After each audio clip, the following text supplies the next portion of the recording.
하늘이는 월수목 학원을 갑니다. 1시까지는 학교 1학년 2반에서 정규 수업을 하고 약 1시 이후에 돌봄교실 2학년 3반으로 올라가서 돌봄에서 수업을 받습니다. 월요일, 수요일, 목요일은 4시 40분에 미술학원에서 픽업을 오고요. 하늘이 동생이 같은 학교 병설 유치원이어서 둘이 같이 미술학원을 갑니다. 현재 초등학교 시스템은 선생님들의 확인 절차 아무것도 없이 단순히 데려가는 사람이 방명록만 쓰고 초인종만 눌러서 애를 콜하면 데려갈 수 있는 시스템입니다. 하늘이 말로는 3시 40분경에 돌봄에 있는 아이들이 99% 정도 학원 및 집으로 귀가를 하고요. 4시 20분까지는 친구 1명과 돌봄에 있다고 했습니다. 4시 40분 학원이 오기 전까지 약 20-30분가량 하늘이랑 돌봄 선생님 단 둘이 있는 거고요. 저는 근무를 하고 있는 와중에 학원에서 연락이 와서 하늘이 연락이 되냐라고 물어봤고요. 학원 실장님이 콜을 했는데 하늘이가 10분가량 안 내려오자 저한테 전화를 하셨습니다. 그래서 제가 학교랑 통화를 했고요. 하늘이는 약 10분 이상 정도 안 보이는 상태였습니다. 근데 제가 위치 추적, 알람, 실시간 음성을 들을 수 있는 어플을 하늘이한테 깔아놔서 학원 측과 얘기한 이후에 그 어플을 통해서 하늘이의 상황을 실시간으로 듣고 있었고요. 그 시각은 약 4시 50분 정도부터 제가 듣기 시작했습니다. 그때부터 하늘이의 목소리는 아무것도 들리지 않았고요. 나이가 있는 여자의 거친 숨소리가 계속 들렸습니다.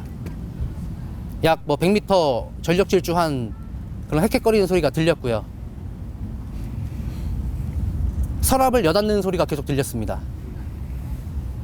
그리고 하늘이 핸드폰으로 제가 알람을 계속 울리면 하늘이가 매너 모드든 무음이든 상관하지 않고 계속 알람 소리가 울리는데 그거를 강제적으로 종료하는 소리, 하늘이 핸드폰 진동이 울리는 소리가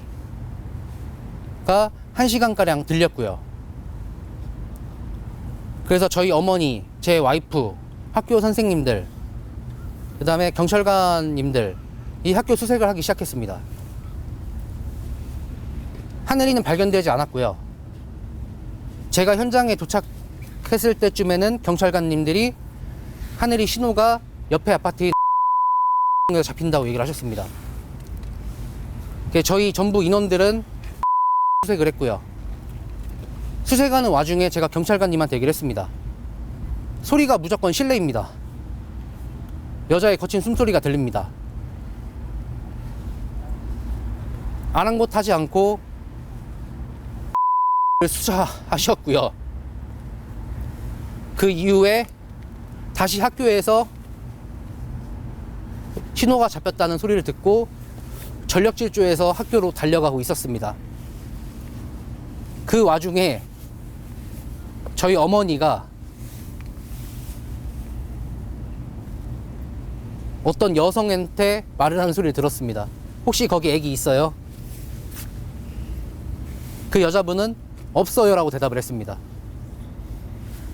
그 이후에 저한테 전화가 와서 지금 시청각실이니까 빨리 와라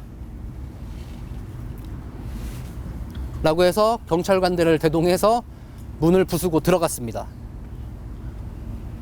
근데 그 이전에 저희 어머니가 가셨을 때는 문이 안 잠겨 있는 상태여서 문을 열었고요. 너무 깜깜한 비품 창고다 보니까 어머니가 플래시를 켜서 보니까 아이의 가방과 물통을 확인하고, 그 후에 경찰관들이 하늘이가 희망이 없는 것 같다, 보지 말라라고 저한테 얘기를 해주셨고, 119가 도착하고 건영대병원으로 옮겨서 심폐소생술을 했지만 생체 리듬에 전혀 반응이 없어서 하늘이는 어제 저녁 6시 35분경 사망 선고를 받았습니다. 항상 정부에서는 저희가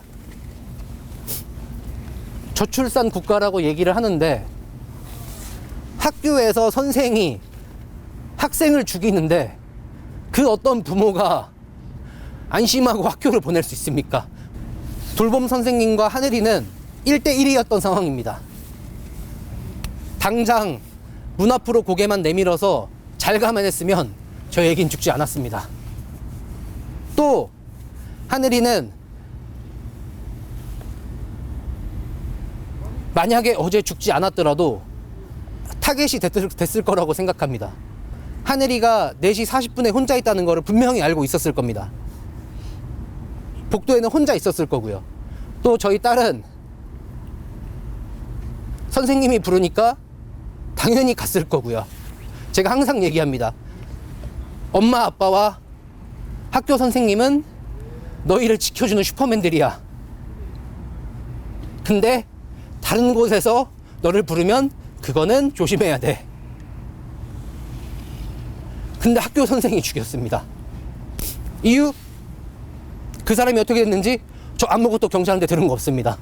지금 어떤 상황인지도 모릅니다. 부검? 살인이니까 해야 된다고 합니다. 방금 전에 검찰이 와서 부검 안 해도 된다고 합니다. 이게 뭡니까 도대체?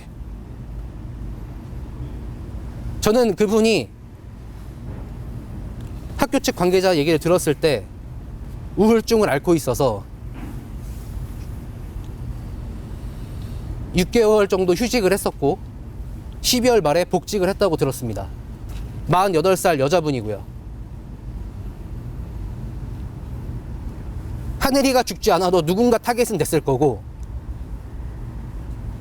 하늘이가 어제 살았다면 내일 또 무슨 일이 일어날 줄 모르는 상황이었던 것 같다고 확신합니다.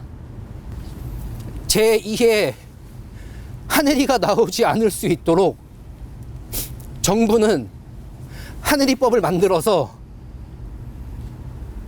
심신미약인 선생님들의 치료를 학교에 하교하는 저학년들의 책임질 수 있는 모습을 만들어야 된다고 생각합니다.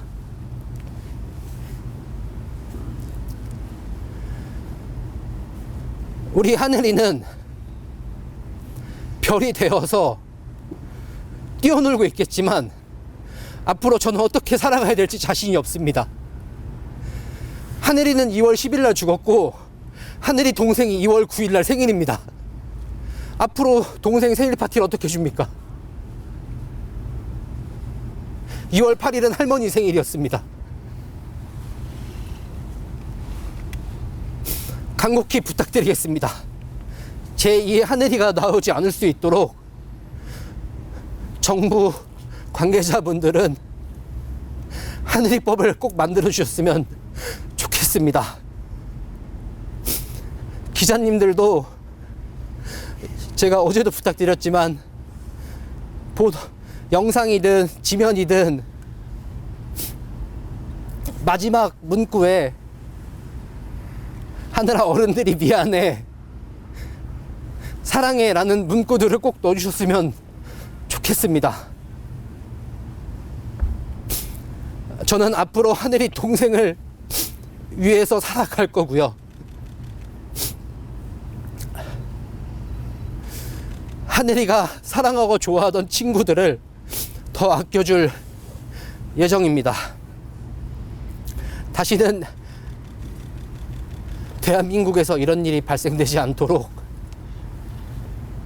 간곡히, 정말 간곡히 부탁드리며, 대한민국 국민 여러분들, 이 종교에 상관하지 않고 하늘이가 천국에서 뛰어놀 수 있게 10초만 기도 부탁드리겠습니다.